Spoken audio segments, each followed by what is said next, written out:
Welcome back to the PMC Project, the Positive Masculinity Crusade. I'm here, the Crusader. Abednego, you're there. You're Ragnar. I know you're. Yep, there you are. Real quick on this. Now, this series, okay, this series of 4 shows about raising your standards. The question is, how can you upgrade yourself? How does this work? And today on this first one, part 1 of the series, it's talking about your top 5. How do we raise our top 5? What does that even mean, top 5? How does this work? I'm going to go to you right away on this, Abednego. Tell me what this top 5 is and get us kicked off with that. Well, I think obviously the 5 people that you hang out with the most are going to influence who you are. So you become the average of the 5 people that you hang out with the most. And that really goes along with what Scripture says. Scripture tells us in 1 Corinthians 15 that bad company corrupts good character. So it doesn't matter how good of a person you are, how well you were raised, what moral values you have. None of that really matters if you're hanging out with people who are totally the opposite of you, and they're into rioting or whatever, burning down buildings. Well, pretty soon you're going to be doing that exact same thing. And so it's this top 5 thing. It's all about who you are and yet who you're going to become. I think tagging on with what Abednego says there, Ragnar, here's the thing, is that he just told us, and it's a real quick hit on that. You become the average of the top 5 people you hang around. Okay, that's one thing to say that, Ragnar, but I think a lot of people don't know, and that's something that you've always tried to, make sure we understand, is that, look, you need a checklist, you need a mental image of what a good friend's supposed to be like. How do we know what that means? What does that mean to you? You've talked about personal constitution before. If you could just give us a quick update on what that is. Well, there's also, you need to kind of a checklist of the big rocks these people must have in order to let them inside your inner elite circle. You need to have kind of a checklist, and you take some time to do that. Now, you may think that they got to be always nice and this kind of thing, and I would push back on. They need to have compassion towards you, but sometimes my best mentors and friends have been ones that put some pressure on me that was uncomfortable. It was in mastermind group or things like that. My biggest growth came from situations that were uncomfortable initially, and then my self-image grew, so they became comfortable. And so I think you got to be clear. It can't just be, we go back to cotton candy and protein. It can't just be cotton candy all the time, all sweet, all this kind of energy all the time, because there's no growth in that. And so, diamonds get under pressure. And so I think that they can't be negative either, but they can be compassionate, constructive, and also assertive, those kind of things to be there. Although in the short term, it may feel uncomfortable, in the long term, that protein growth is going to be there. So I think it's important that you really get clear on big rocks, 3 to 4 big rocks that these must have to be considered for your top 5. And then also, when you bring them in, just in general, start filtering with people, net positive, net negative. This person, when I interact with them, they're texting or constantly complaining about things. Or do they take action? Or are they complaining about the same old stuff every time I talk to them, same conversation? That's a net negative situation. So obviously those people can get up very quickly. And then periodically on your top 5, it's just like, Delta Force or SEAL 6. Once they qualify for that unit, they have to continuously maintain standards, or they get released from that unit. They get asked to leave the unit. They get cut from that unit. And so once they're in your top 5, they have to maintain that. You've given them honor, and also you need to make sure that you're maintaining your standards too for your own self, to make sure you're providing value for them. And so it's a two-way street. Once you get that leather jacket of the top 5, doesn't mean you just sit. You have to make sure you're continuing to work on yourself, providing value to them as well. That makes sense? Ragnar, you brought something up about, okay, well, once you're on the starting 5 now, we just call it that. It's who's on starting 5, all right? For some people who like that, that's not enough. Now you got to get a letter jacket, all right? Now you got to go to the Hall of Fame. Okay, now, so you still have other standards, right? Just because I get to go to somebody's party, that's not the deal. That's just another time mark on that continuum about what's happening here. I'm going to say something real quick here. We've been running hard, guys, all of us three, for a while, and we can track that. I know you can. Every one of you right here. I'm looking at 3 faces on my screen. Each one of us can track that back down to an hour and a certain date about when this craziness started. And I say craziness in and I mean in the best possible way, of course. We met at a bookstore in Bloomington, okay? 2.5 years ago, almost 3 now. And we started this thing. Now, because somebody will say, they always raise their hand and say, well, I know, but I don't have time for new friends. And I don't have, I got my friends set since 3rd grade. That's my same old friends. And, that's where I'm at. And I feel trapped and stuck. Listen, this whole movement we have, the Positive Masculinity Crusade, this PMC, it started out of an idea. Okay. And that's it. There's just an idea. How do we do this? Well, I looked around the county and there's really, come on. Other than I've been blessed to have a spouse who's on this too. And she's been with me on all this stuff, married 30 years here doing this. But in terms of how do you get a group of guys to be in your top 5? Who's on your varsity? And then whittle it down. Who's on your starting 5? We had to cultivate this. So if that's what you have to do to go get your top 5, who deserves your top 5, and you deserve them, you have to build it. You have to cultivate this. You don't put an ad in the paper. Okay. That's not going to be it.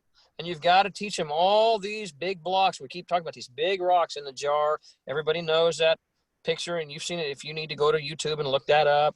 Okay. You got to put the big rocks in first. If you fill it with sand first, you can't get anything in the big rocks. So we cultivated this group. We started this group. Now 60, 70 guys we have. Okay. And it doesn't mean we all think alike. That's not what I'm talking about, right? But we have the same foundation. We speak the same language. We have the big rocks, the things that mean the most to us. So for you guys, we've been all on this journey. It didn't happen. This group wasn't here 3 years ago. How do we do that, right? So you put values in place. You do that kind of a thing. Only some people get to vote in my life, okay? And we've talked about this before on the Pall-Bearers. Everybody doesn't just get to show up in my life and vote on my self-image, on what I'm doing, on my priorities, on my deserve level. They don't, no, Only the people that are carrying my casket out when I'm dead. And there's only 6 of them. So we shorten it down to 5, and we can lump the rest and just call it 5. How do we increase our top 5 on this? How does this work? Okay. You talk about Abednego, bad company corrupting good morals. That's a universal concept out there. You don't need a thug hanging around your group if you're trying to move up either a better family or corporate ladder or whatever you're trying to do. Okay. So for me, one of the things I'll say, and I'll just start this off in terms of Monday morning stuff. What do we do top 5? All right. For me, top 5 is start somewhere. Okay. Start a group. Find a group. Find a like-minded person who's going to help you. Okay. You guys brought this up a minute ago. Hold each other accountable. Push each other in a pro-growth direction. You got to have pro-growth. You got to have accountability. You got to have reading. You got to do these kinds of things, okay? As we get ready to close it out, Ragnar, any thoughts that you have to help us get that? I know we've only been in here 10 minutes, okay, but trying to keep this fast moving, trying to get people protein, as you call it, to get us down the road. What do you got for us on there, Ragnar, as we get ready to close out? I just think it's important to have a daily, we talk about antibodies, these recordings, and if you've been in a rut for a long time, your emotional and spiritual immune system is pretty much non-existent. You really don't have confrontational energy in the reserves to take hits and things like that. You're kind of beaten down, whether it's society, what you see on the news, women, money, job, family, whatever. And so your waistline, and so I think it's important to take these little steps initially, and you might think that you're really gaining any momentum or any change. You really are. These small wins, these small steps. watch, there's a ton of stuff on YouTube as far as motivational stuff or image increasing stuff. And Tracy, Maxwell Maltz, Tony Robbins, Joe Rogan, a bunch of stuff on there. There's a bunch of spiritual recordings on there. Start, give yourself 30 minutes a day, 20 minutes while you're driving or something like that, and just start getting some of that mental protein into your brain, your subconscious, and start your drive time, your commute time, you're walking the dog, whatever.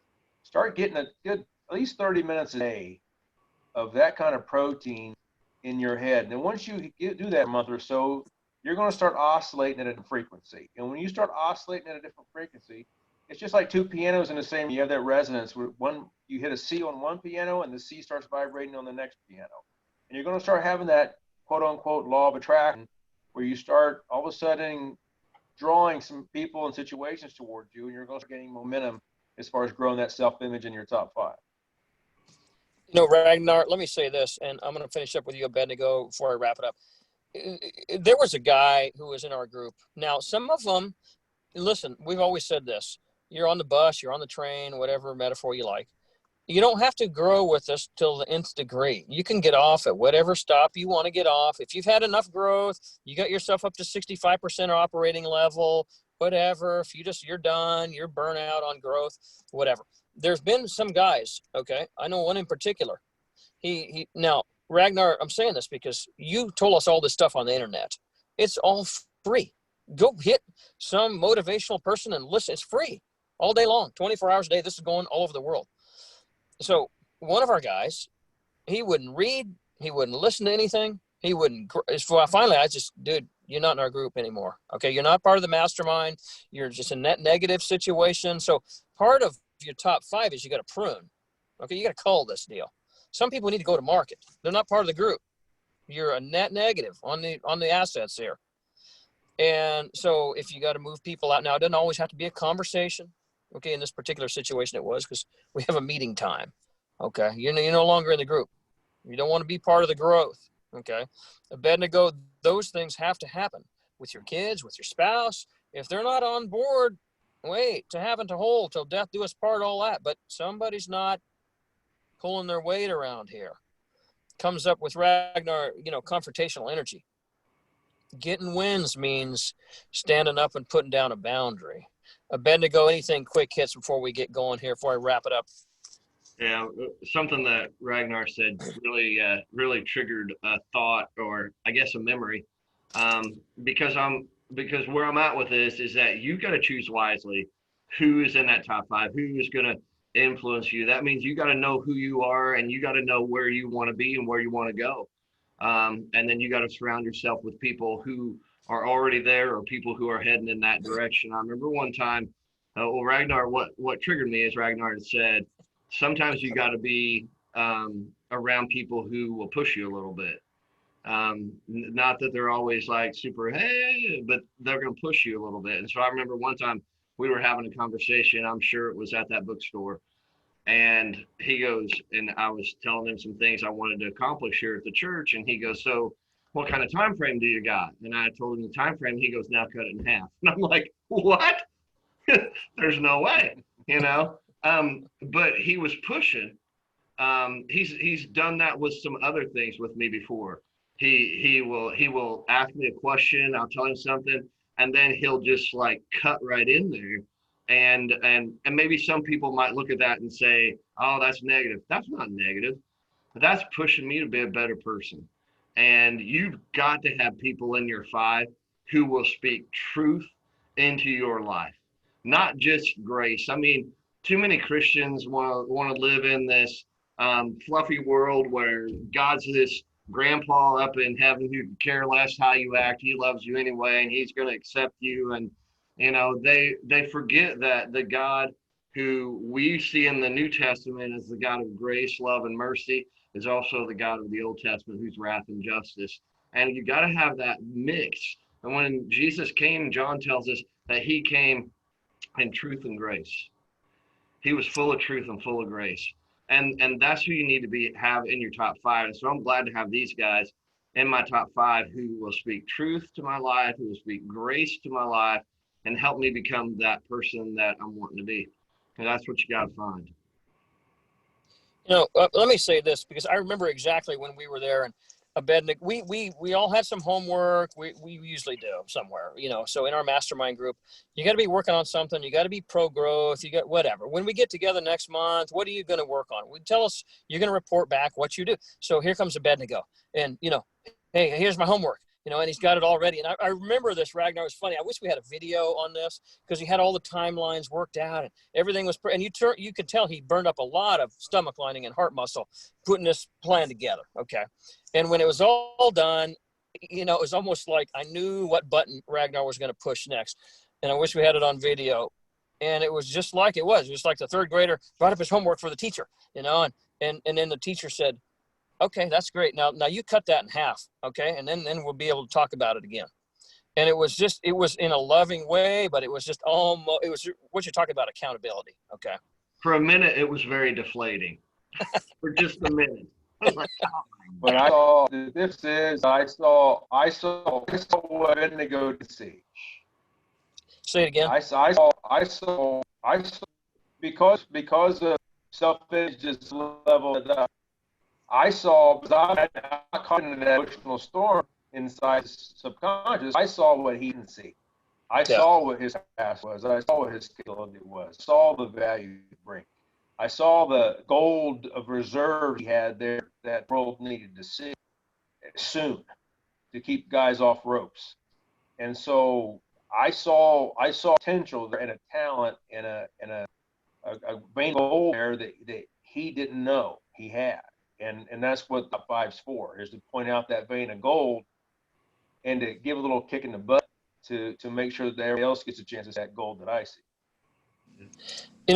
With the love being in place, that was evident. Okay. And that was accountability. And so I'm glad we've all been there. There's a couple quotes I want to say as I get ready to close off. One is that the biggest thing you can do to upgrade your top 5, to upgrade your top 5 people, is to upgrade yourself. And I think that is a really tough thing. I'm going to put that in the links below, so go ahead and look for that. As soon as you hit the red button to subscribe, keep on going down on the notes. You'll see a link on that. Here's another one. I got a couple more.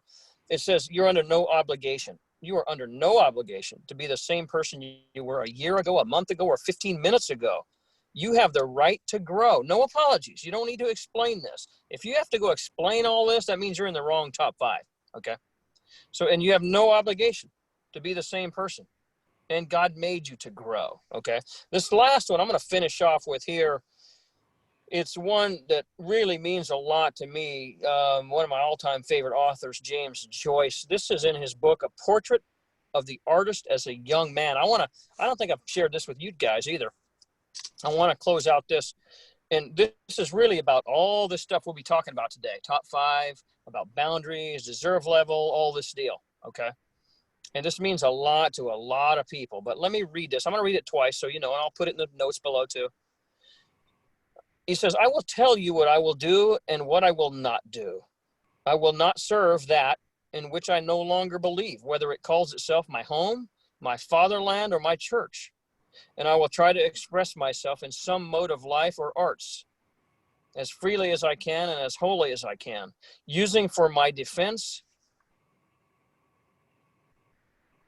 the only arms I allow myself to use: silence, exile, and cunning.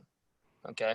This is from James Joyce, A Portrait of the Artist of a Young Man. I want to read it again.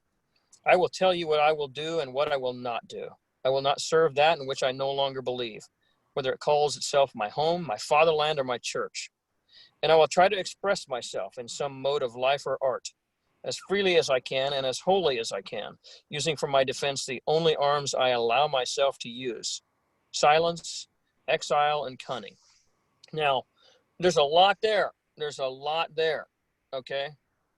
If you're hanging around your family and all they're doing is bringing you down, if you're hanging around your church even, and they're not letting the Holy Spirit freely run in you and allowing you to be the best possible version that God has created you to be, you need to go to a different church. I'm sorry. Listen, Martin Luther stood up to the Catholic, everybody, Wycliffe, all these people, and they killed them all. And if that's what you got to do, then you got to do that. Okay. But other good and great people have done this before you. Okay. If your church isn't functioning, to help you be a bigger and better version of Christ within you manifest and personified on this planet, you need to go do something else. Okay? And using whatever tools you have. So for what we're doing today in raising your standards, how you can upgrade yourself, be true to yourself and the God who created you. Put yourself around, put these 5 people around you who you become the average of, build those, okay? And for Ragnar, for Abednego, I'm signing off to Crusader. Guys, thanks for being here. We'll come back another day. This has been tremendous time. Hit the like button. Get us to email crusader1921 at gmail. Signing off. Thanks for being here. Have a great day.